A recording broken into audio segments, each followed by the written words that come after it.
পরিবার নিয়ে উঠানে রোদ পোহাতে পোহাতে করছিলাম গল্প। অমনি সময় বানর সেনারা তাদের গোটা পরিবার নিয়ে করেছে আমাদের বাড়িতে হামলা। তো এখানে হাঁস মুরগির জন্য খাবার রাখা ছিল, তো এগুলি এসে বানররা খাচ্ছে, মানে হনুমানরা। তো বানর নাকি রাম ভক্ত হয়, তবু তারা দেখো এটো খাবার খাচ্ছে। খাচ্ছে কি সাধে বন্ধুরা? খাচ্ছে তো পেটের দায়ে। পেটের খিদে যে বড়ই অদ্ভুত। তারা বাচ্চা কাচ্চা স্বামী সমস্ত কিছু নিয়ে একেবারে নেমে পড়েছে। দেখো ঝাঁকে ঝাঁকে আরও আছে রাস্তায়। তো আমি আর রাস্তায় যাইনি, এই জায়গাটাই তোমাদের সঙ্গে শেয়ার করলাম।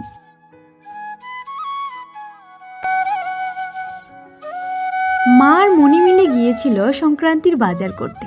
তো মা আর মণি চলে এসেছে খরচা করে, আর মা এখানে আমার জন্য নিয়ে এসেছে পোলাও। তো আমি এখানে বানাচ্ছিলাম শুটকি মাছের একটা ভর্তা বা বাটা, যে যাই বলো। তো মাই বাজারে যাওয়ার আগে বলে গিয়েছিল। তো গাড়ির শব্দ পেয়ে ছুটে গেলাম, আর ছুটে গিয়ে আমার খাবারটা এনে আমি রেখে দিই। তারপর বন্ধুরা এখানে বাটাটা তো কমপ্লিট করতেই হবে, কারণ মায়ের পেটে খিদে লেগে গিয়েছিল। তাই বন্ধুরা আমি এখানে তাড়াহুড়া করে বাটাটা করে দিচ্ছিলাম। আর এই মকর সংক্রান্তিতে পিঠে পুলির গন্ধে মুখটা কেমন একটা হয়ে থাকে। তখন যদি এই শুটকি মাছের ভর্তাটা হয় বা বাটাটা হয়, মুখে যেন রুচি ফিরে আসে। তো মাই বলছিল, আর আমারও অনেক দিনের ইচ্ছে হচ্ছিল শুটকি মাছের বাটাটা খেতে। তাই মায়ের জন্যই আজ বানিয়ে নিচ্ছি। আমার জন্য যেহেতু পোলাও এনেছে, তো আমি তো পোলাওটাই খাবো।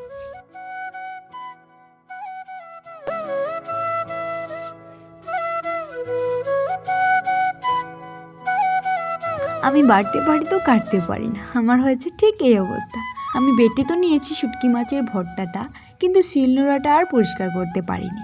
তো আমি যে কোনো কিছু বাটি না কেন, মাই শিলনোড়াটা পরিষ্কার করে, কারণ এটাতে লঙ্কা ছিল আর আমার হাতটা জ্বালা করবে। আর আমি বেটেছি সুপারি গাছের একটা খোল দিয়ে। তো এখন আমি ভাতটা বেড়ে নিলাম মায়ের জন্য, আর আমার জন্য পোলাওটা বেড়ে নেব। সকালের পর তেমন কিছুই খাওয়া হয়নি। সকালে হালকা একটা টিফিন খাওয়া হয়েছিল, তারপর আর তেমন কিছুই খাইনি।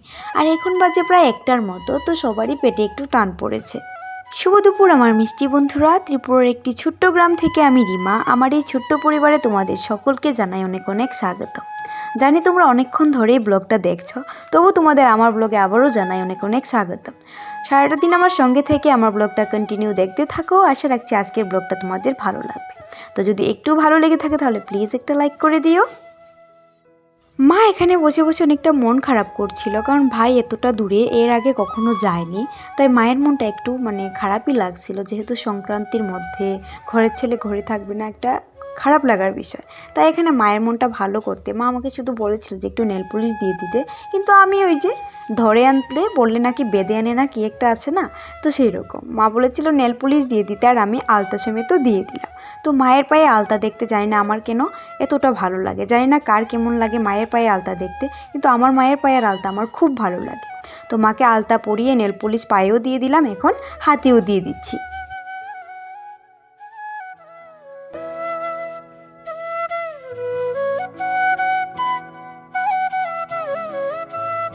শুভ সন্ধ্যা বন্ধুরা। দুপুরের পর আর তোমাদের সামনে আসিনি, এখন আসলাম একেবারে রান্না নিয়ে। তো মা আমার জন্য বাজার থেকে এনেছিল একটা লেগ পিস, আর তার সঙ্গে মাংসও এনেছে, কারণ আজ তো সংক্রান্তি না, আজ তো পিকনিক খাবার দিন। তো ভাই বাড়িতে নেই, তাই মা বলছে যে তুই তো কিছু একটা খেতে হবে, তাই মা অল্প করে মাংস এনেছে আর আমার জন্য একটা লেগ পিস এনেছে।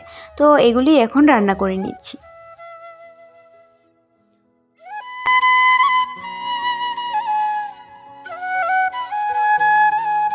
আমি রান্না করছিলাম, আর এমন সময় জুই আসে দুটো পিঠে নিয়ে। তো ওরা পাটিসাপটা পিঠে বানিয়ে নিয়েছে, আর আমাদের ঘরে এখনও কোনো পিঠে পুলি হয়নি, শুধু সেদিন সিদ্ধ পুলি বানিয়েছিলাম ভাই যাওয়ার আগে। তো ভাই বাড়িতে নেই, কাকাওরাও বাড়িতে নেই, তেমন কিছু ভালো লাগছে না, কারোরই ভালো লাগছে না, কিন্তু একটা রিচুয়াল বলে তো কিছু আছে বন্ধুরা, তাই অল্প স্বল্প বানিয়ে নিচ্ছে। দেখি আমিও বানাবো, কিন্তু ভালো লাগছে না একদমই, কেন জানি না ভালো লাগছে না। তো অল্প করে মাংস রান্না করে নিচ্ছি, আর আমাদেরও পিকনিক হবে না যে তা না, আমাদেরও পিকনিক হবে।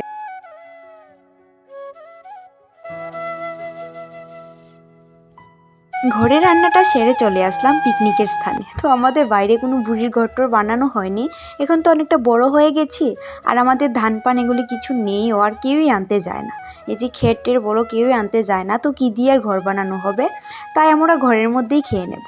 এখন কেউ বাড়িতে নেই, আর আমি যদি এগুলি না উৎসাহিত করি তাহলে সুবন অনেকটা বলছিল যে খেতে। তো মনি সমস্ত কিছুর আয়োজন করেছে, মানে কাকিমণি। এখানে দেখো সুবন অনেকটা লজ্জা পাচ্ছে। তো এখানে আমি শুধু ফ্রাইড রাইস করবো, আর মনি আগে থেকেই চিকেনটা বানিয়ে নিয়েছে। তো অসহায় দেখো জুই এখানে বসে আছে। তো দেখো মনি আমাকে সমস্ত কিছু করে দিচ্ছে, ভাতের ফ্যানটাও ঝরিয়ে দিয়েছে, জুই সবজি কেটে দিয়েছে, আমি শুধু নাড়ব।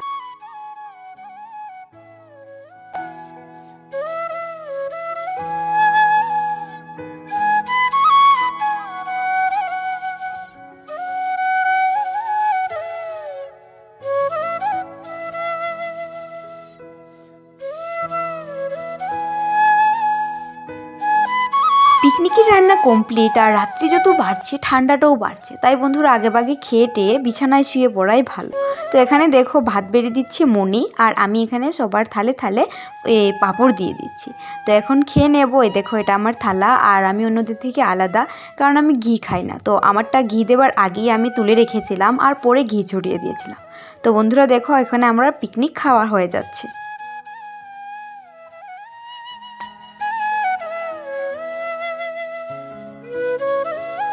পিকনিক খেয়ে এসে মাথা একদম জুবজুবিয়ে তেল দিয়ে এখন শুয়ে পড়ার পালা। তো আজকের ব্লগ তোমাদের কেমন লেগেছে বন্ধুরা প্লিজ কমেন্টের মাধ্যমে জানাবে, আর যদি ভালো লেগে থাকে তাহলে প্লিজ একটা লাইক করে দিও। আর এখানে দেখো মা মশারি টাঙিয়ে শুয়েও পড়েছে, এখন আমিও শুয়ে পড়বো। তো টাটা।